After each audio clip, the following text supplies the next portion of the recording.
আসসালামু আলাইকুম। কেমন আছেন সবাই?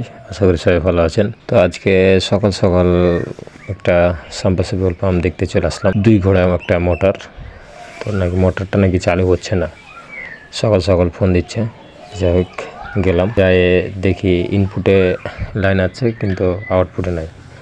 কন্ট্রোল বক্সটা খুলে দেখবো যে আসলে কন্ট্রোল বক্সের মধ্যে কোনো সমস্যা হয়েছে কিনা, কোনো জায়গা পোড়া আছে কিনা। তো কন্ট্রোল বক্সের মধ্যে কোনো পোড়া দেখতে পাচ্ছি না, যে কন্ট্রোল বক্স ঠিক আছে। তো আমরা এখানে ইনপুটে লাইন পাচ্ছি এবং আউটপুটে পাচ্ছি না।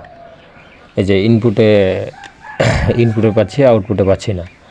তো এই ব্রেকারটা পুড়ে গেছে। এই যে উপর দিকটা দেখতে পাচ্ছেন আপনারা, এই যে উপর দিকটা কালো হয়েছে। এখানে দেওয়া আছে 32 অ্যাম্পিয়ার একটা এমসিবি লাগানো আছে।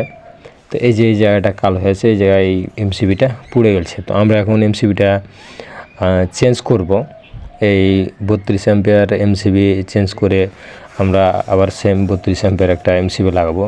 এটা এলজি কোম্পানির একটা এমসিবি।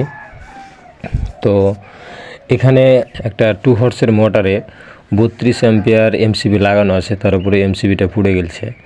তো এখানে কারণটা কি, এমসিবিটা পোড়ার কারণ কি? তারের মাথাটা কিন্তু পুড়ে গেছিল। যাই হোক আমরা তারটু কেটে দিয়ে আমরা আবার এমসিবিটা সুন্দর করে জয়েন দিয়ে দিলাম। তো আমাদের কাজগুলো কেমন হয়, কেমন লাগে অবশ্যই আপনারা কমেন্টে জানাবেন। ভুল হলে ক্ষমা দৃষ্টিতে দেখবেন, যাতে আমরা আরও সংশোধন হতে পারি, সংশোধন হয়ে আরও ভালো ভালো কাজ উপহার দিতে পারি আপনাদের। তো আমরা এখন মেন ব্রেকারটা উঠায়ে আমরা এই অ্যাম্পিয়ার দেখবো। যে মোটরটা চালু দিয়ে এমসিবি উঠালাম।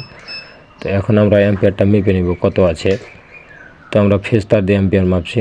তো এখানে অ্যাম্পিয়ার আছে 13 অ্যাম্পিয়ার নিচ্ছে, একটা 2 হর্সের মোটর 13 অ্যাম্পিয়ার নিচ্ছে। তো অ্যাম্পিয়ারটা কি ঠিক আছে? অ্যাম্পিয়ার যে 13 অ্যাম্পিয়ার নিচ্ছে, তো এই অ্যাম্পিয়ারটা কি ঠিক আছে না বেশি নিচ্ছে না কম নিচ্ছে? অবশ্যই যারা অভিজ্ঞ বড় ভাই আছেন অবশ্যই কমেন্টে জানাবেন।